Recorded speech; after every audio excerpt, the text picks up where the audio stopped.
Ito po ang tinatawag na amorsiko. Ayan. Ito pa oh.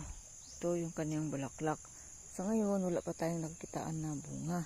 Ito po guys, para sa mga mandaragat, ito po ay tinatadtad guys. Tinatadtad ng pino-pino, pinapatuyo guys, at hinahalo sa pampausok para sa marami po ang makukuhang mga isda. So ito po ay may bunga guys na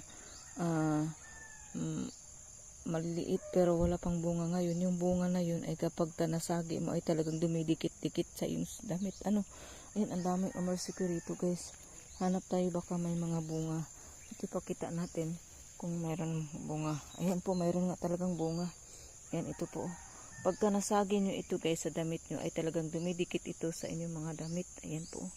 Ito po yung kanyang bunga. Pagka na magulang na, ayan po.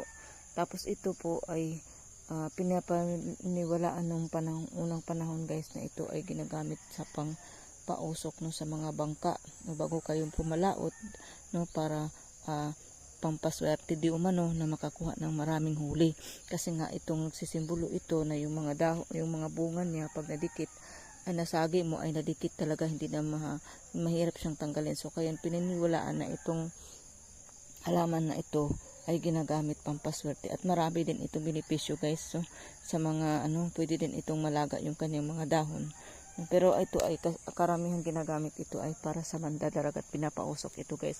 Ito lang po ang sikreto nila ng mga dahon nito, pati ugat, pati yung kanyang mga tangkay, tinatadtad, binibilad at pinapausok bago pumalaot sa bangka para marami pong huli. Ayan po, yan pong tinatawag ng amorsiko. Napakarami po dito guys ang amorsiko. Ito po ay magkuha tayo.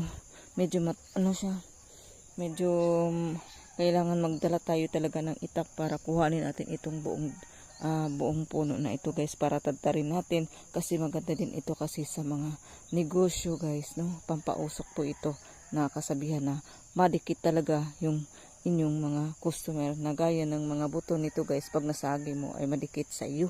Ganun po ang kasabihan ng amorsiko na ito mga kawig. Base lang po ito sa aming experience, sa aming mga lula't lulo noong araw. Ay siyang tunay nga naman talaga, masasamahan lang talaga natin ng panalangin sa Diyos at sipag. Oo, yun lang po ang mas-share ko sa inyo sa halamang amorsiko na ito. Ayan.